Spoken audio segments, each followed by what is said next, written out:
Hello, সকলে কেমন আছেন? এই যে দেখুন, আপনাদেরকে ঘরে বসেই ভিডিও দিচ্ছি, যেহেতু বোনের বাড়িতে আছি। বোন এত কিছু করে বলে করে দেখাতে পারছি। রান্নাটা কীভাবে করা হয় সেটা দেখানো পারিনি, কারণ ওদের আজকে অনেক কাজের ভেজাল ছিল। সকালে জানেন রোববার এমনি প্রতিদিন কাজ, তারপরে রোববারে তো কথাই নেই। একেতে রামের মায়ের রক্ষা নেই, শুক্লি দস্যুর। আজকে প্রচুর কাজ ছিল ওদের।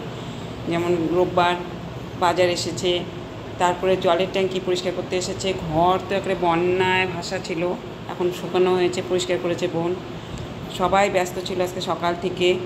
সকালে এক পোস্ত হয়ে গেছে খাওয়া দাওয়া। এখন এই যে আপনাদের দিচ্ছে যে পটল চিংড়ি করেছে, ছোটো আলু সেদ্ধ করে, পটল দিয়ে চিংড়ি দিয়ে ছোটো আলু সেদ্ধ করে রান্না করেছে।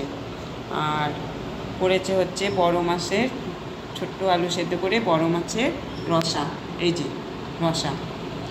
আর এদিকে করেছে শুটকি মাছ দিয়ে কচুর লতি। এখানে আছে বেগুন ভাজা।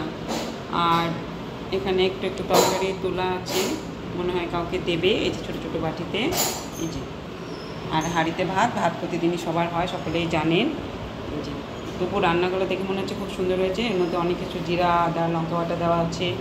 এটার মধ্যে দেওয়া আছে পেঁয়াজ বাটা, আর শুটকি মাছে দেওয়া আছে পেঁয়াজ, রসুন, তারপরে কালো জিরা, রসুন, কাঁচা লঙ্কা নামানোর সময় দিয়ে নামিয়ে দিচ্ছে। হ্যাঁ, আজকে খুব ব্যস্ত, তাই এই পর্যন্ত দেখালাম। কার কার ভালো লাগবে একটু কমেন্টে জানাবেন। যদি ভালো লাগে তাহলে লাইক, কমেন্ট, শেয়ার করবেন, নাহলে কি স্কিপ করবেন। চলুন এবার রান্নাঘরটা দেখাচ্ছি। তবু তো এখন রান্নাঘরটা পরিষ্কার। এই যে দেখুন, এখন দেখাতেই পারলাম না আগের প্রসেসটা। এই যে মোছামুছি করছে, এই যে বোন সারাদিন খেটেই চলছে। মেয়ে হেল্পার ছিল, মেয়েকেও টিউশনির জন্য চলে যেতে হলো। ভগ্নিপতি এখনই কাজকর্ম সেরে স্নান করে গিয়ে রেস্ট নিচ্ছে। মাসি পুজো টুজো ছেড়ে চলে ঘরে গিয়ে শুয়ে আছে। এই যে দেখুন সিং, আপনারা সকলেই জানেন রোববারে প্রত্যেকের বাড়িতে প্রচুর কাজ থাকে। এই যে দেখুন স্যার, এই যে দেখুন সিং ভর্তি বাসন। আরও প্রচুর মাজা হয়েছে, রোজই মাজা হয়, মানে পাহাড়ে পাহাড়ে বাসন মাজা হয়। এই যে দেখুন, আবার খাওয়া দাওয়া হবে, খাওয়া দাওয়ার পরে আবার বাসনের পর্ব সেটা।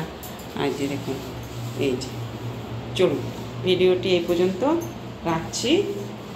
আপনাদেরকে এই ভিডিওটা রাত্রে দেব, এখন দিতে পারছি না, অসুবিধা আছে।